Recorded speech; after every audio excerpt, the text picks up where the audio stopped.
రాబోయేటటువంటి DSC రాసేటటువంటి Telangana AP aspirants అందరికి కూడా మనకి ఎస్జిటికి తర్వాత ఇంకా స్కూల్ అసిస్టెంట్ సైన్స్ సంబంధించినటువంటి వాళ్ళకి బాగా ఉపయోగపడేటటువంటి 7th క్లాస్ సంబంధించినటువంటి ముఖ్యమైనటువంటి అంశాలను ఇక్కడ మీకు ప్రెజెంటేషన్ చేస్తున్నామండి. ఇవి తెలుగు అకాడమీ టెక్స్ట్ బుక్ ని బేస్ చేసుకుని తయారు చేసినటువంటి ఇంపార్టెంట్ కీ పాయింట్స్. ఇవన్నీ మనకి ర్యాపిడ్ రివిజన్ లాగా ఉపయోగపడే అవకాశం ఉంటుంది.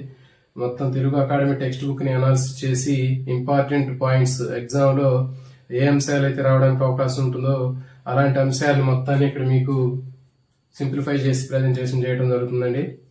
సో కాబట్టి ఎవరైతే డిఎస్సి ప్రిపేర్ అయ్యేటటువంటి ఆస్పిరెంట్స్ ఉన్నారో బోత్ తెలంగాణ ఏపీలో మరి ముందు చూపుతోనే ప్రిపేర్ అయినట్లయితే ఒక సిస్టమేటిక్ ఒక టైం టేబుల్ ప్రకారం చదివినట్లయితే ఖచ్చితంగా సక్సెస్ అవడానికి 100% ఛాన్స్ అనేది ఉంటుందండి. సో ఆ ఉద్దేశంతో మనకి ప్రతిరోజు రెగ్యులర్ గా ఈవినింగ్ 6, 6:15, 6:30 ఆ టైంలో కంపల్సరీగా లైవ్ అనేటటువంటిది మనం కండక్ట్ చేసేటటువంటి ప్లాన్ అనేటటువంటిది ఉంటుందండి. సో కాబట్టి మనం చేసేటటువంటి కంప్లీట్ వీడియోస్ అన్ని కూడా 100% ఫ్రీ ఆఫ్ కాస్ట్ తోటి అందించడం జరుగుతుందండి. సో ఎవరైతే ఆస్పిరెంట్స్ కోచింగ్ కి వెళ్ళలేనటువంటి పరిస్థితిలో ఉంటారో లేకపోతే సబ్జెక్ట్ మీద కొంచెం ఎక్కువగా డెప్త్ గా అవగాహన లేనటువంటి వాళ్ళు కానివ్వండి, ఇంకా మనం రివిజన్ చేసుకోవడానికి కానీ ఇలాంటి ఉద్దేశంతో మనం తయారు చేసేటటువంటి ఇవన్నీ కూడా మీకు చాలా ఉపయోగపడే అవకాశం ఉంటుందండి.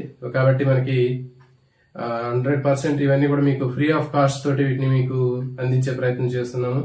మీరు రాబోయేటటువంటి డిఎస్సిలో ఎగ్జామ్ రాసే వరకు కూడా మీ యొక్క జర్నీలో మా యొక్క ఈ సక్సెస్ జర్నీ కూడా మీతో పాటు ప్రయాణం చేస్తుంది. మీకు ఎల్లప్పుడు కూడా మీకు ఎలాంటి డౌట్స్ ఉన్నా కానీ సబ్జెక్ట్ కు సంబంధించినటువంటివి మీరు మెసేజ్ చేయొచ్చు. కాబట్టి ఇంకా ముందు ఎలాంటి వీడియోలు కావాలి అనేటటువంటిది కూడా మీరు చెప్పినట్లయితే అలాంటి వీడియోలు అందించే ప్రయత్నం కూడా చేస్తామండి. సో ఇక మనకి లేట్ లేకుండా ఈ టాపిక్ లోకి వెళ్దామండి. పదార్థాలను వేరు చేయటం అనేటటువంటిది సపరేషన్ ఆఫ్ సబ్స్టెన్సెస్. సో ఈ టాపిక్ కూడా చాలా చాలా ఇంపార్టెంట్. ఇది జనరలైజేషన్ చేసినటువంటి టాపిక్. అంటే జనరల్ గా మనకి నిత్య జీవితంలో మనం చూసేటటువంటి అంశమే అయినప్పటికీ మనకి దీని మీద కూడా వీటిలో రావడానికి అవకాశం ఉంటుంది. కాబట్టి మరి మనకు ఉన్నటువంటి బుక్ లో ఉన్నటువంటి పదార్థాలని ఎట్లా వేరు చేయాలి ఏంటి అనేటటువంటి అంశంలో మనకి సిలబస్ అనేది కొంచెం డెప్త్ గా ఉన్నప్పటికీ కూడా మనకి కాన్సెప్ట్ అర్థమైనట్లయితే మన నిజ జీవితంలో డైలీ లైఫ్ లో ఇచ్చేటటువంటి బిట్లు కూడా దీన్ని అప్లై చేసి ఇవ్వడానికి అవకాశం ఉంటుంది. కాబట్టి ఈ ఉద్దేశంతో మనం ఈ టాపిక్ ని చూద్దామండి. చేతితో వేరు వేయటం, హ్యాండ్ పికింగ్ అంటారు. సో మనకి పదార్థాన్ని వేరు చేసేటటువంటి దాంట్లో మనకి మొదటి అంశం ఏంటి అంటే హ్యాండ్ పికింగ్ అంటారు. చేతితో వేరు వేసేటటువంటి పద్ధతి. జనరల్ గా మనకి ఏంటంటే మనకి కొన్ని ఉపయోగపడేటటువంటివి ఉంటాయి, ఉపయోగపడినటువంటివి ఉంటాయి. వాటిని పెద్ద సైజులో ఉన్నటువంటి పెద్ద పరిమాణంలో ఉన్నటువంటి వాటిని మనం చేతితో వేరు వేస్తూ ఉంటాం. సో ఈ విధంగా మనకి పనికిరానటువంటి వాటిని ఉపయోగపడేటటువంటి వాటి నుంచి వేరు చేసేటటువంటి పద్ధతిని మనం హ్యాండ్ పికింగ్, చేతితో వేరు వేయటం అని చెప్పడం జరుగుతుంది. దీనికి ఎగ్జాంపుల్స్ ఎక్కువగా మనకి అడుగుతూ ఉంటాడు. సో ఫర్ ఎగ్జాంపుల్ బియ్యంలో ఉన్నటువంటి రాళ్లు, మట్టి పెడ్డలు, మేరిగలు అంటే బియ్యం గింజలు. సో వీటిని జనరల్ గా మనం చేతితో వేరు వేస్తూ ఉంటాం. దీంతో పాటు బయట మనకి ఇంకా రకరకాలుగా కూరగాయల షాప్కి వెళ్తాం. అక్కడ మనకి కావాల్సినటువంటి ఆ కూరగాయల్లో మంచిగా ఉన్నటువంటి వాటిని మనం చేతితోటి ఎంపిక చేసుకుంటూ ఉంటాం. సో ఆ విధంగా ఏరుకుంటాం. లేకపోతే మనకి కొన్ని ఉన్నటువంటి వాటిలో పుచ్చులను మనం వేరు వేయటం కానీ లేకపోతే మంచిగా లేనటువంటి వాటిని వేరు చేయటం కానీ చేస్తూ ఉంటాం. యాపిల్ ఉన్నాయనుకోండి, మంచి మంచి యాపిల్స్ ని మనం ఫ్రూట్స్ ని సెలెక్ట్ చేసుకుంటూ ఉంటాం. సో దీన్ని ఏమంటారంటే హ్యాండ్ పికింగ్ లేకపోతే చేతితో ఏరి వేయటం అని చెప్పడం జరుగుతుంది. కూరగాయలు కానివ్వండి, పండ్లు కానీ మనం ఎంపిక చేసేటప్పుడు ఉపయోగించేటటువంటి పద్ధతి ఏది అంటాడు, చేతితోటి ఏరి వేయటం. దీన్ని హ్యాండ్ పికింగ్ అని పిలుస్తారు. నెక్స్ట్ తూర్పారబట్టడం. తూర్పారబట్టడం అంటే బరువైనటువంటి వస్తువుల్ని తేలిగ్గా ఉన్నటువంటి పదార్థాల నుంచి వేరు చేసేటటువంటి పద్ధతిని ఏమని పిలుస్తారు అని అడుగుతాడు. సో దీన్ని తూర్పారబట్టడం లేదా విన్నోయింగ్ అంటారండి. బరువైనటువంటి వస్తువులు తేలిగ్గా ఉన్నటువంటి పదార్థాలు కలిసి ఉన్నప్పుడు ఆ తేలిగ్గా ఉన్నటువంటి పదార్థాలని బరువుగా ఉన్నటువంటి పదార్థాల నుంచి వేరు చేయడం కోసం మనం తూర్పారబట్టడం, విన్నోయింగ్ అనేది చేస్తూ ఉంటాం. మరి దీన్ని ఎక్కడ అప్లై చేస్తుంటారంటే ఎక్కువగా మనకి రైతులు వరి పొలాల్లో వడ్లు తయారైన తర్వాత బరువుగా ఉన్నటువంటి వడ్లను, నాణ్యత కలిగినటువంటి క్వాలిటీ ఉన్నటువంటి వడ్లను, దాంట్లో ఉన్నటువంటి ఓక లేకపోతే తాలు గింజలు ఏవైతే ఉన్నాయో ఆ తాలు గింజల్ని వేరు చేసేటటువంటి పద్ధతిని మనకి ఇక్కడ తూర్పారబట్టడం అని చెప్పడం జరుగుతుంది. సో ఇప్పుడు మనకి ప్రజెంట్ సిచ్యువేషన్ లో ఈ తూర్పార పట్టడం కోసం మనకి ట్రాక్టర్లకి ఒక పెద్ద పెద్ద ఫ్యాన్లు పెడుతూ ఉంటారండి. ఆ ఫ్యాన్ వచ్చేటటువంటి గాలికి ఆ గింజల్ని మనం పైనుంచి కిందికి పోయటం ద్వారా దాంట్లో ఉన్నటువంటి బరువైన వస్తున్న గింజలు కింద పడతాయి, తేలిగ్గా ఉన్నటువంటి తాలు గింజలు మొత్తం కూడా దూరంగా పోతాయి. ఈ విధంగా మనకి బరువుగా ఉన్నటువంటి గింజల నుంచి తేలిగ్గా ఉన్నటువంటి గింజల్ని వేరు చేసేటటువంటి పద్ధతి ఏది అంటే మనకి తూర్పార పట్టడం. నెక్స్ట్ తేర్చుట, వంచుట, సెడిమెంటేషన్ అండ్ డీకాంటేషన్. సో దీంట్లో ఏంటి అంటే మనకి బురద నీరు కలిసిపోయి ఉన్నప్పుడు వాటిని మనం ఆ బురద నుంచి నీటిని వేరు చేసేటటువంటి పద్ధతిని ఏమని పిలుస్తారంటే తేర్చుట, వంచుట అని చెప్పడం జరుగుతుంది.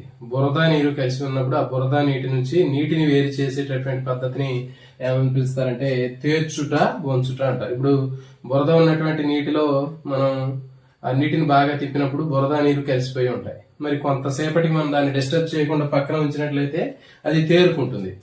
నీళ్లు మొత్తం పైన ఉంటాయి, బురద మొత్తం కిందికి రావడం జరుగుతుంది. దాన్ని ఏమంటారంటే తేర్చుట అంటారు, సెడిమెంటేషన్ అంటారు.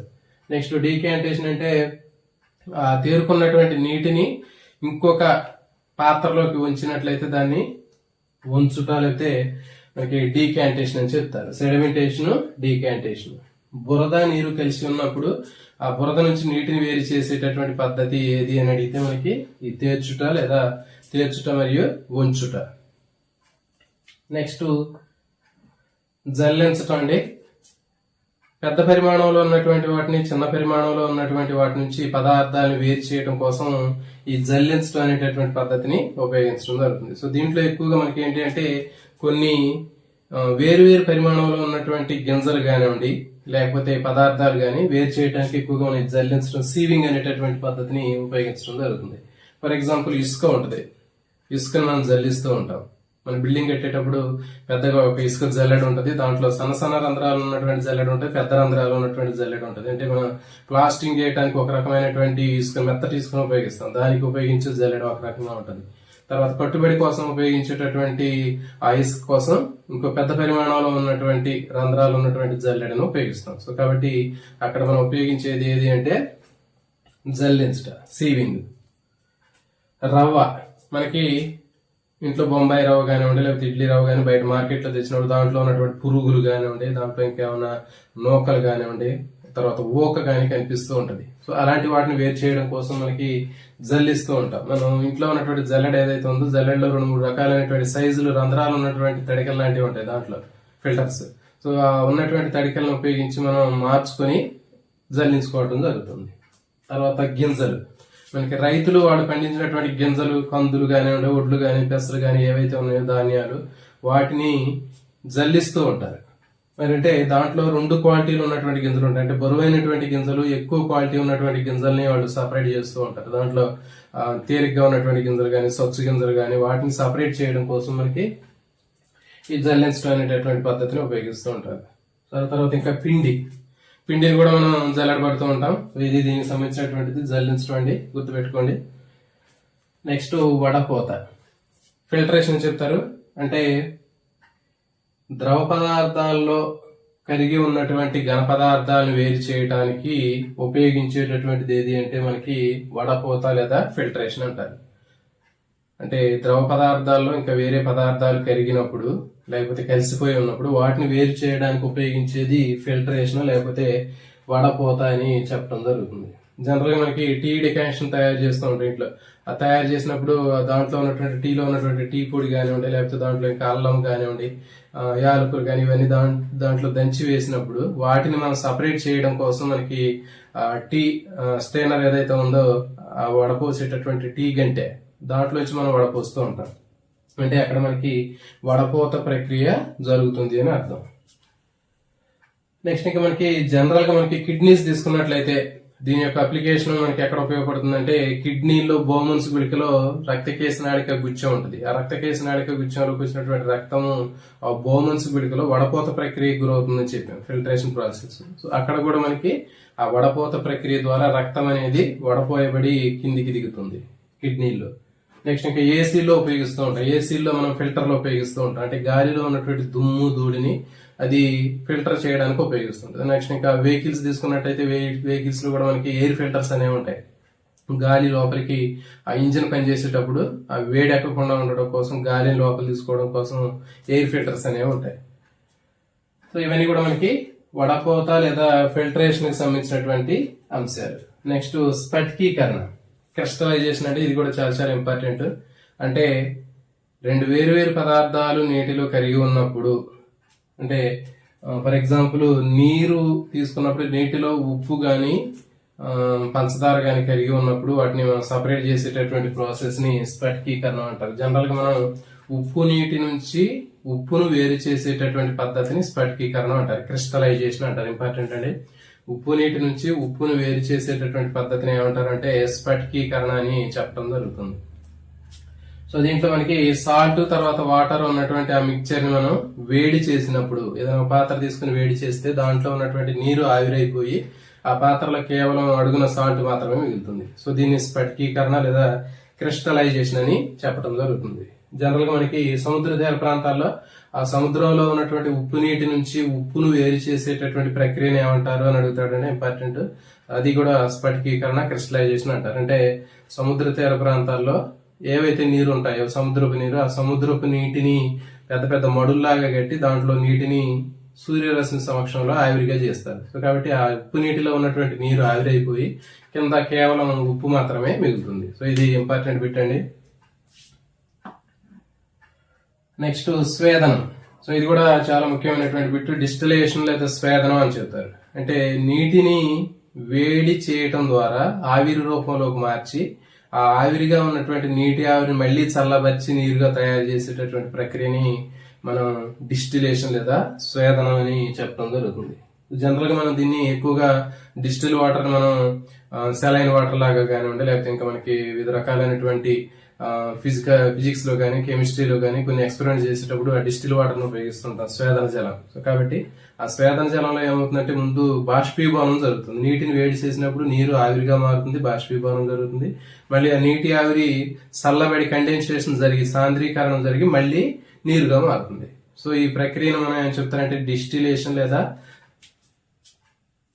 స్వేదనం అని చెప్పడం జరుగుతుంది. సో ఇది చాలా ముఖ్యమైనటువంటి బిట్ అండి ఇది. Next ఉత్పతనం, sublimation. సబ్లిమేషన్ తీసుకున్నట్లయితే ఉత్పతనం లేదా సబ్లిమేషన్ అంటే ఉప్పు తర్వాత కర్పూరం.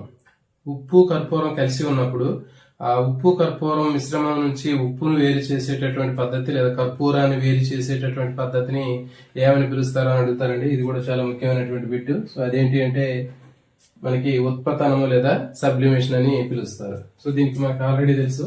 ఒక చైనా డిష్ తీసుకుని ఈ చైనా డిష్ ని ఒక పాత్ర మీద పెట్టి, అంటే ఒక పొయ్యి మీద పెట్టి వేడి చేస్తాము. అంటే వేడి చేయడానికంటే ముందు దీంట్లో ఏం చేస్తామంటే ఒక గ్లాస్ ఫన్నెల్ తీసుకొని ఈ పైన ఉన్న రంధ్రాన్ని మూసివేస్తాం, ఒక కాటన్ తోటి మూసివేస్తాం. సో దీంట్లో ఏం చేస్తామంటే సాల్ట్, క్యాంఫర్, ఉప్పు కర్పూరం మిశ్రమాన్ని దాంట్లో తీసుకొని మనం వేడి చేస్తాం. వేడి చేసినప్పుడు ఇక్కడ ఏమవుతుందంటే ఈ రెండింటి మిశ్రమంలో నుంచి కర్పూరం, క్యాంఫర్ ఏదైతే ఉందో అది ఆవిరైపోయి బాష్పీభవనం చెంది డైరెక్ట్ గా దీని యొక్క గోడలకు అంటుకుంటుంది. పైన పెట్టినటువంటి గ్లాస్ ఫెన్నెల్ ఏదైతే ఉందో దాని యొక్క గోడలకి అతుక్కోవడం జరుగుతుంది. సో ఈ విధంగా అతుక్కున్న తర్వాత ఈ పాత్రలో చైనా డిష్ లో కేవలం ఉప్పు మాత్రమే మిగులుతుంది.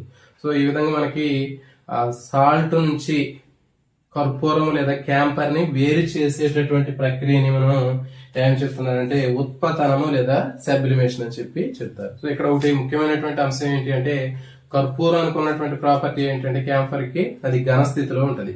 ఘనస్థితిలో ఉన్నటువంటి కర్పూరాన్ని వేడి చేసినప్పుడు అది డైరెక్ట్ గా ద్రవ స్థితిలోకి వెళ్లకుండా వాయు స్థితిలోకి మారుతుంది. సో ఇది దీని యొక్క ప్రత్యేకత. జనరల్ గా ఇప్పుడు నీరు తీసుకున్నట్లయితే ఘనస్థితిలో ఉన్నటువంటి నీటిని వేడి చేస్తే ద్రవ స్థితిలోకి మారుతుంది, ద్రవ స్థితిలో ఉన్నటువంటి నీటిని వేడి చేస్తే వాయు స్థితికి మారుతుంది. కానీ క్యాంఫర్ కు ఉన్నటువంటి కర్పూరానికి ఉన్నటువంటి ప్రత్యేకత ఏంటి అంటే ఈ కర్పూరాన్ని మనం వేడి చేసినప్పుడు ఘనస్థితి నుంచి నేరుగా అది వాయు స్థితికి మారటం జరుగుతుంది. సో ఇది గుర్తుపెట్టుకోండి. ఉప్పు నుంచి కర్పూరాన్ని వేరు చేసేటటువంటి పద్ధతి ఏది అంటే మనకి ఉత్పతనము లేదా సబ్లిమేషన్ అని చెప్తారు. Next chromatography. ఇది కూడా చాలా ముఖ్యమైనటువంటిది అండి. అంటే మనకి జనరల్ గా మనం ఏదైనా ఒక రంగును చూసినప్పుడు కేవలం ఆ రంగులో మనకు కనిపించేటటువంటి రంగు మాత్రమే ఉంటది. కానీ దానిలో ఆ రంగుతో పాటు కనిపించేటటువంటి రంగుతో పాటు కనిపించినటువంటి వేరే రంగులు కూడా ఉంటాయి. కాబట్టి రంగుల మిశ్రమం నుంచి ఒక మిగిలినటువంటి రంగులు వేరు చేసేటటువంటి ప్రక్రియని ఏమని పిలుస్తారంటే క్రోమాటోగ్రఫీ అని చెప్పడం జరుగుతుంది. సో ఫర్ ఎగ్జాంపుల్ ఇప్పుడు మనం ఒక చాప్ కీస్ తీసుకున్నాం. ఈ చాప్ కీస్ ని నీళ్లలో పెట్టి దీనికి ఏం చేస్తామంటే ఒక రెడ్ ఇంక్ తీసుకుంటాం. ఇప్పుడు జనరల్ గా మనం ఒక స్కెచ్ పెన్ తీసుకున్నప్పుడు అది రెడ్ ఇంక్ లో రాస్తుంది అంటే కేవలం అది రెడ్ ఇంక్ మాత్రమే కదా, అంటే ఎరుపు రంగులోనే ఉందనుకుంటాం మనం. కానీ దాంట్లో మనకు కనిపించినటువంటి వేరే కలర్స్ కూడా ఉంటాయి. సో కాబట్టి మనం చూసేటటువంటి రంగులు ఒక రంగు మాత్రమే కాకుండా మిగిలినటువంటి రంగులు కూడా నిక్షిప్తమై ఉంటాయి. మిగిలినటువంటి రంగులు ఏ ఏ కలర్స్ ఉన్నాయని తెలుసుకోవడం కోసం మనం ఏం చేస్తామంటే ఒక చాప్ పీస్ తీసుకొని దీనికి మధ్యలో చుట్టూ ఒక రింగ్ లాగా ఒక సర్కిలింగ్ ఇస్తాం. రెడ్ గానీ బ్లూ గానీ ఏదైనా గ్రీన్ గానీ కలర్ తోటి దీన్ని తీసుకెళ్లి నీరు ఉన్నటువంటి ఒక చిన్న పెట్రీ డిష్ లో పెడతాం. ఇట్లా పెట్టినప్పుడు ఆ చాప్ పీస్ వాటర్ ని అబ్జార్బ్ చేస్తుంది. అబ్జార్బ్ చేసి ఈ పైన ఉన్నటువంటి రింగ్ ఏదైతే ఉందో మనం స్కెచ్ పెన్ తో గీసినటువంటి ఆ రింగ్ ను టచ్ అయ్యి అక్కడ నుంచి పైకి వెళ్ళిపోతుంది. సో మరి అట్లా పైకి వెళ్ళేటప్పుడు మనం గీసినటువంటి స్కెచ్ పెన్ లో ఏ రంగులో ఉందో ఆ రంగుతో పాటు మనకి కనిపించినటువంటి మిగిలినటువంటి రంగులు కూడా అక్కడ పైన ఇట్లా మనకి షేడ్స్ లాగా కనిపిస్తూ ఉంటాయి.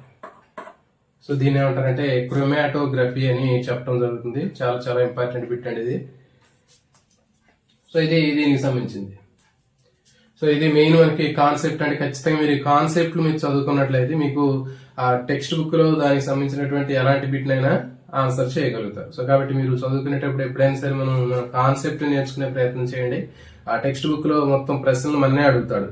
అది ఏమవుతుంది, ఇది ఏమవుతుంది, దానికి ఏం చేసాం, దీనికి ఏం చేసాం అని మొత్తం ప్రశ్నలే ఉంటాయి ఎక్కువగా. సో కాబట్టి అట్లా కాకుండా మనం కాన్సెప్ట్ నేర్చుకున్నట్లయితే ఈజీగా ఆన్సర్ చేయగలుగుతాం. నెక్స్ట్ రెయిన్, వర్షం అనేటటువంటిది ఎక్కడి నుంచి వస్తుంది, వర్షానికి సంబంధించినటువంటి ముఖ్యమైనటువంటి బిట్స్ ఖచ్చితంగా మనకి డిఎస్సి లో అడగడానికి అవకాశం ఉంటుందండి. మరి అవి వాటికి సంబంధించినటువంటి ఎట్లా ఉంటాయి ఏంటి అనేది ఇక్కడ చూద్దాం. జనరల్ గా నీటిని తీసుకున్నట్లయితే నీటికి 3 రకాలైనటువంటి రూపాలు ఉంటాయని చెప్పాం. అవేంటంటే ద్రవ స్థితిలో ఉంటది, ఘన స్థితిలో ఉంటది, వాయు స్థితిలో ఉంటది. కాబట్టి నీటికి ఉండేటటువంటి రూపాలు ఎన్ని అడుగుతాడు. How many forms of water అని చెప్పి అడిగితే దాంట్లో మనకి 3 స్టేట్స్ లో ఉంటది. ఘన స్థితి, ద్రవ స్థితి, వాయు స్థితి. అయితే చూడండి, ఘన స్థితిలో ఉన్నటువంటి మంచుని వేడి చేస్తే నీటిలాగా మారుతుంది, అంటే ద్రవ స్థితికి వస్తుంది. ద్రవ స్థితిలో ఉన్నటువంటి నీటిని వేడి చేస్తే ద్రవ స్థితి నుంచి వాయు స్థితికి వస్తుంది. మళ్ళీ ఈ ఆవిరిని చల్లబరిచినట్లయితే, నీటి ఆవిరిని చల్లబరిస్తే ఆవిరి నుంచి ద్రవంగా వస్తుంది. మళ్ళీ ఆ నీటిని మళ్ళీ ఇంకా చల్లబరిస్తే మళ్ళీ గడ్డలాగా మారుతుంది, ఐస్ లాగా మారుతుంది. కాబట్టి ఇక్కడ మనకి చూడండి, మంచు నుంచి నీరు మారుతుంది, నీరు వస్తుంది, నీటి నుంచి నీటి ఆవిరి వస్తుంది. మళ్ళీ నీటి ఆవిరిని చల్లబరిస్తే నీటి ఆవిరి నుంచి నీరు వస్తుంది, ఆ నీటిని ఇంకా చల్లబరిస్తే మంచుగా మారుతుంది. సో కాబట్టి ఇలాంటి ప్రాపర్టీ అనేది నీటికి అనేది ఉంటుంది. మరి ఇక్కడ చూడండి, నీటిని వేడి చేసినప్పుడు ద్రవ స్థితిలో ఉన్నటువంటి నీరు మనకి ఆవిరవుతూ ఉంటది. పొయ్యి మీద ఒక పాత్ర తీసుకుని దాని మీద పెట్టి వేడి చేస్తే అవి ఆవిరవుతూ ఉంటాయి, పైకి పొగలాగా పోతూ ఉంటాయి. కాబట్టి ద్రవ స్థితి నుంచి వాయు స్థితికి మారడాన్ని ఏమని పిలుస్తారంటే బాష్పీభవనం అంటారండి. ఎవాపరేషన్ చాలా చాలా ఇంపార్టెంట్. నీరు ద్రవ స్థితిలో నుంచి వాయు స్థితికి మారేటటువంటి ప్రక్రియను ఏమని పిలుస్తారంటే బాష్పీభవనము అని పిలవటం జరుగుతుంది, ఎవాపరేషన్. నెక్స్ట్, ఆ నీటి ఆవిరి మళ్ళీ చల్లబరిస్తే ఆ నీటి ఆవిరి నుంచి మళ్ళీ నీరుగా మారేటటువంటి ప్రక్రియని సాంద్రీకరణము లేదా కండెన్సేషన్ అని పిలుస్తారు. ఇది కూడా చాలా ముఖ్యమైనటువంటి బిట్ అండి.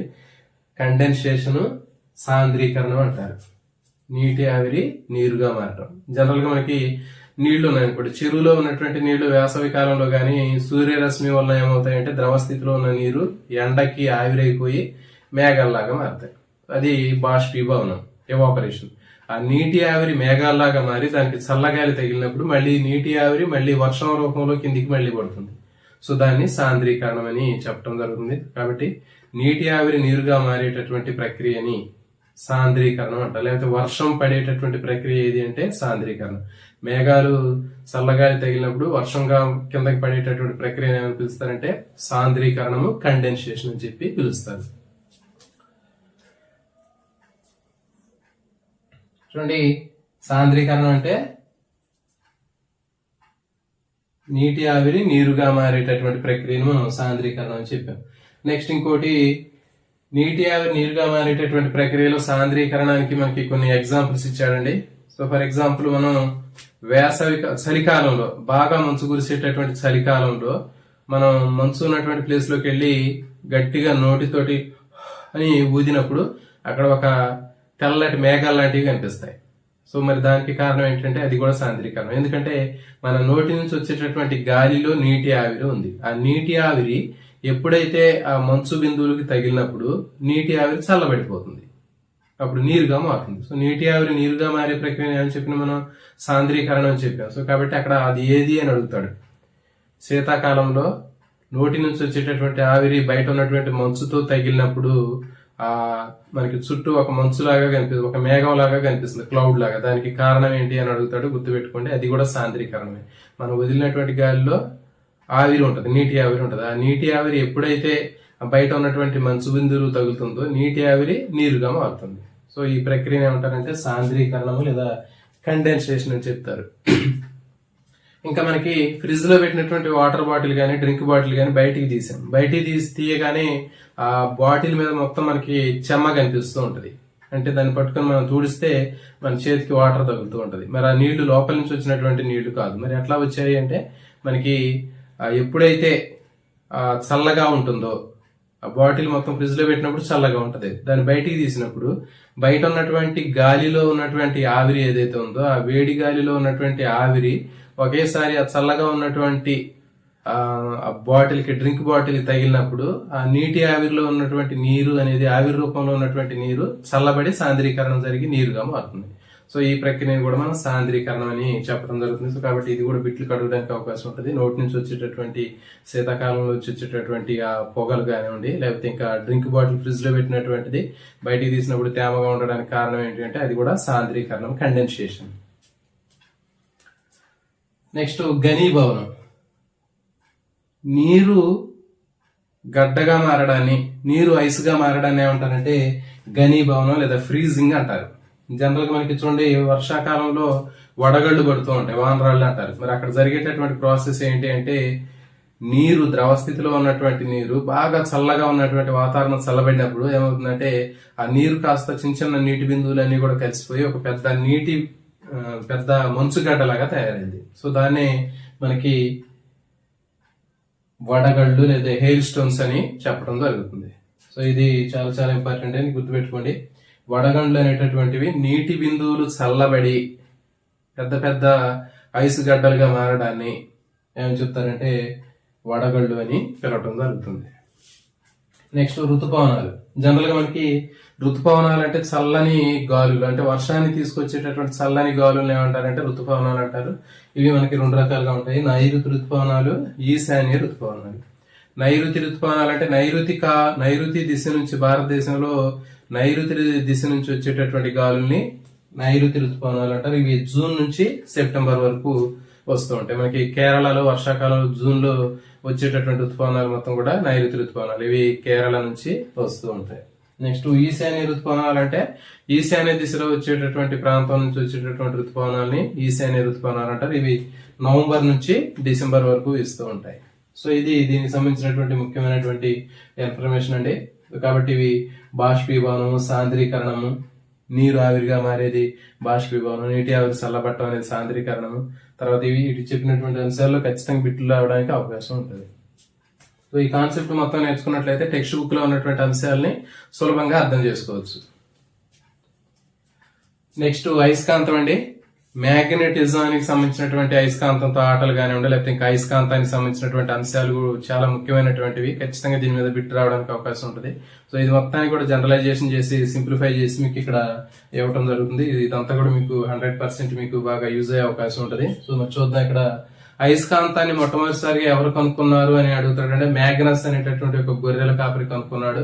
అతను ఆల్రెడీ మనకి తెలుసు, ఒక కర్రను గొర్రెలు కాసేటప్పుడు ఒక కర్రను, ఆ కర్ర చివర ఉన్నటువంటి ఇనప రింగ్ ఏదైతే ఉందో, ఐరన్ రింగ్, అది నీళ్ళలో పెట్టి అటు ఇటు తిప్పుతూ ఉంటే ఆ నీటిలో ఉన్నటువంటి ఏదో ఒక వస్తువు, ఒక రాయి లాంటి పదార్థం ఆ కర్ర చివర ఉన్నటువంటి ఆ ఐరన్ రింగ్ కి అతుక్కుంది. సో అప్పుడు దాన్ని బయటికి తీసి అది దానికి ఒక అయస్కాంతం ప్రాపర్టీ ఉంది, మ్యాగ్నెటిక్ ప్రాపర్టీ ఉంది అనేటటువంటి విషయాన్ని అతను చెప్పడం జరిగింది. కాబట్టి అయస్కాంతాన్ని మొట్టమొదటిసారిగా ఎవరు కనుక్కున్నారు అంటే మ్యాగ్నస్ అనేటటువంటి వ్యక్తి కనుక్కున్నాడు. మరి అతను కనుక్కొని దానికి ఏ పేరు పెట్టాడు అని అడుగుతాడండి. అతను దానికి పెట్టినటువంటి పేరు ఏంటంటే లోడ్ స్టోన్. ఇంపార్టెంట్ అంటే లోడ్ స్టోన్ అనేది ఒక సహజ సిద్ధమైనటువంటి అయస్కాంతం.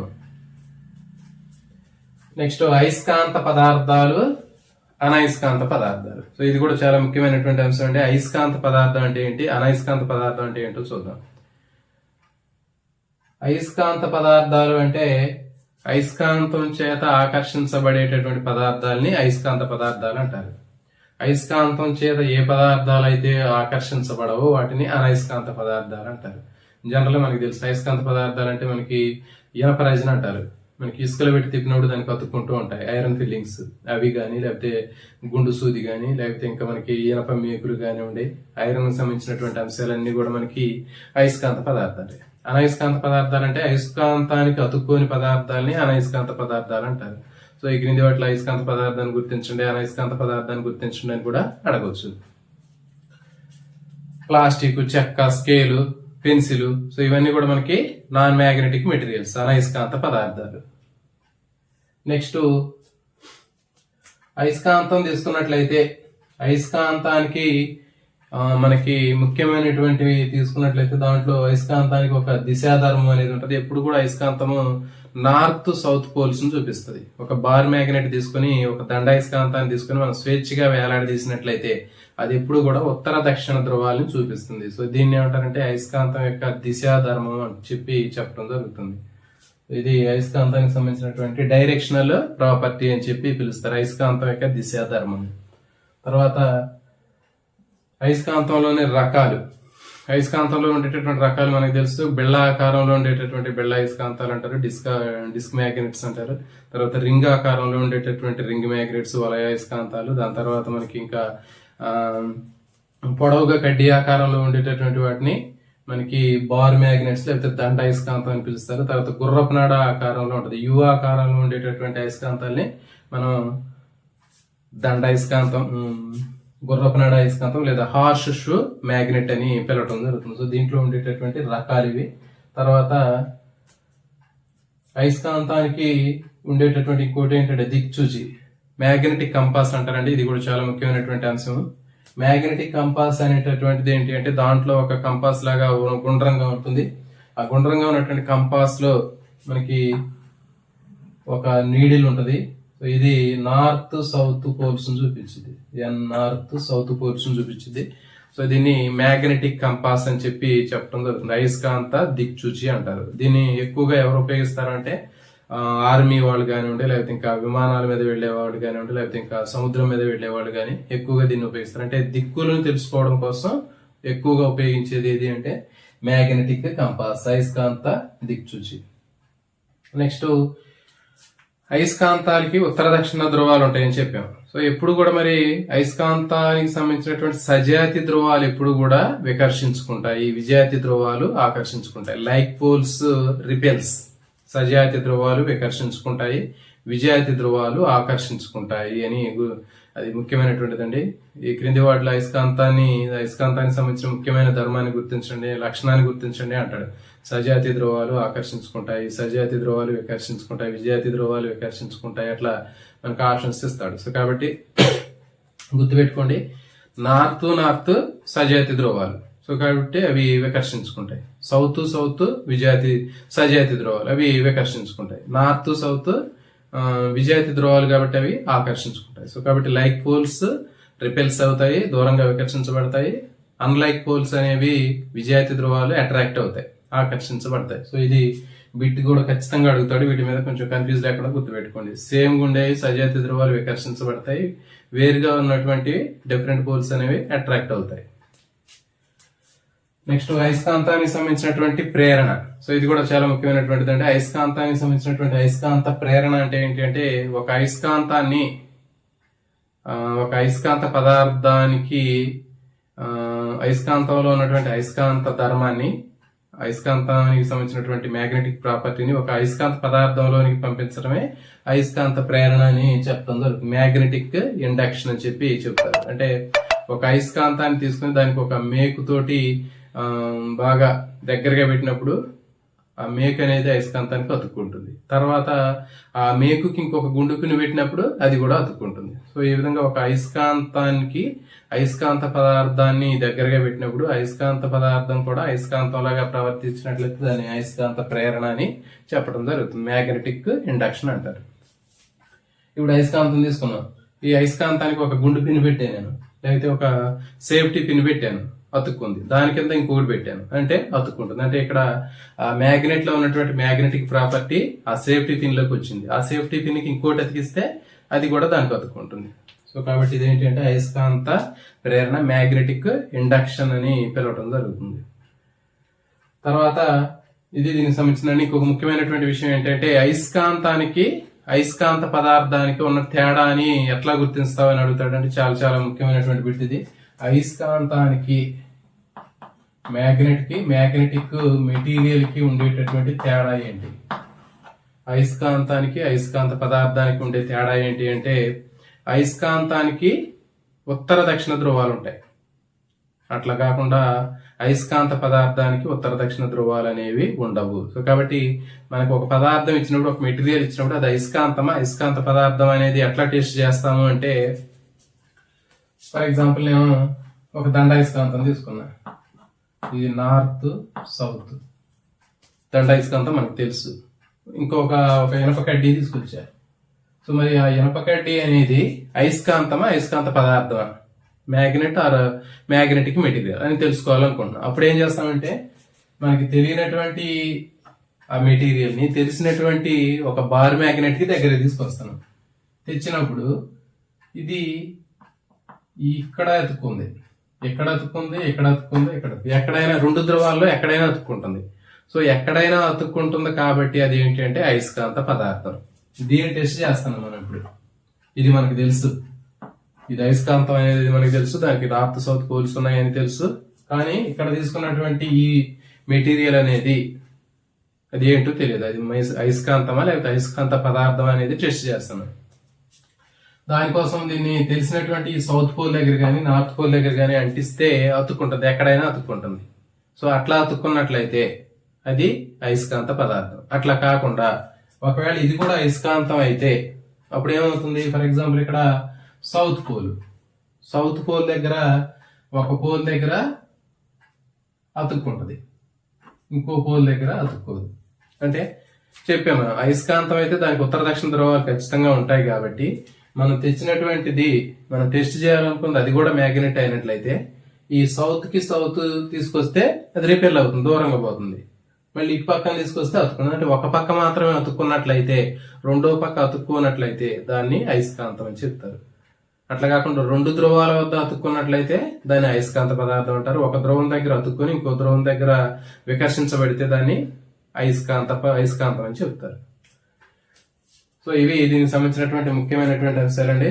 సో ఇలాంటివి మరిన్ని వీడియోల కోసం ఛానల్ ని రెగ్యులర్ గా ఫాలో అవ్వండి. Thank you for watching. జై హింద్.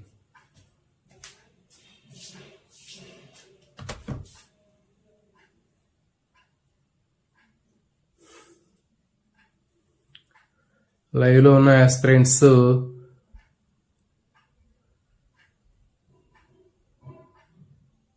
గౌతమి గారు, బయోసైన్స్ వాళ్ళకి కూడా ఈ లెసన్స్ చదవాలి సార్. బయోసైన్స్ వాళ్ళు ఇవి చదవాల్సిన అవసరం ఉండదండి. ఓన్లీ ఇవి మనకి బయోసైన్స్ సంబంధించినటువంటి వాళ్ళు ఓన్లీ బయాలజీ సంబంధించినటువంటి అంశాలు చదువుకోవాలి. 6th 7th లో ఉన్నటువంటి మొక్కలు జంతువులకు సంబంధించినటువంటి అంశాలు చదువుకోవాలి. ఇవి పేపర్ 1 వాళ్ళకి పనిచేస్తాయి. అంటే ఎస్జిటి వాళ్ళకి ఇవి ఎక్కువగా ఉపయోగపడతాయి. ఎస్జిటి వాళ్ళకి ఉపయోగపడతాయి. ఇంకా ఫిజికల్ సైన్స్ సంబంధించినటువంటి వాళ్ళకి కూడా స్కూల్ అసిస్టెంట్ ఫిజికల్ సైన్స్ సంబంధించినటువంటి అంశాల్లో రావడానికి అవకాశం ఉంటుంది.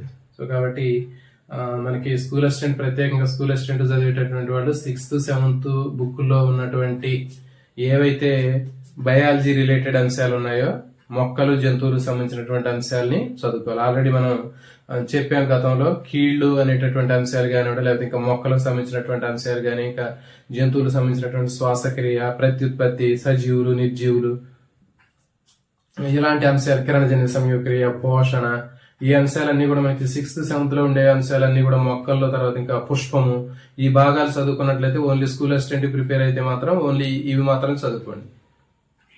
అది కాకుండా మీరు ఎస్జిటి చదువుకున్నట్లయితే కంప్లీట్ గా ఈ పోర్షన్ మొత్తం చదువుకోవాలి. 6th 7th లో ఉన్న సైన్స్, బయాలజీ అన్ని కూడా చదువుకోవాలి.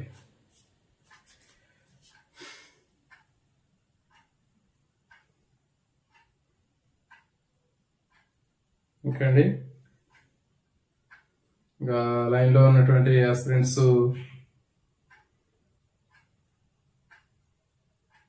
గౌతమి గారు, నీరు గారు, ఓకే అండి, థ్యాంక్ యూ అండి. నెక్స్ట్ రేపు సెషన్ లో మళ్ళీ ఇంకొక వీడియోలో మళ్ళీ కలుసుకుందాం. థ్యాంక్ యూ అండి. Thank you for watching.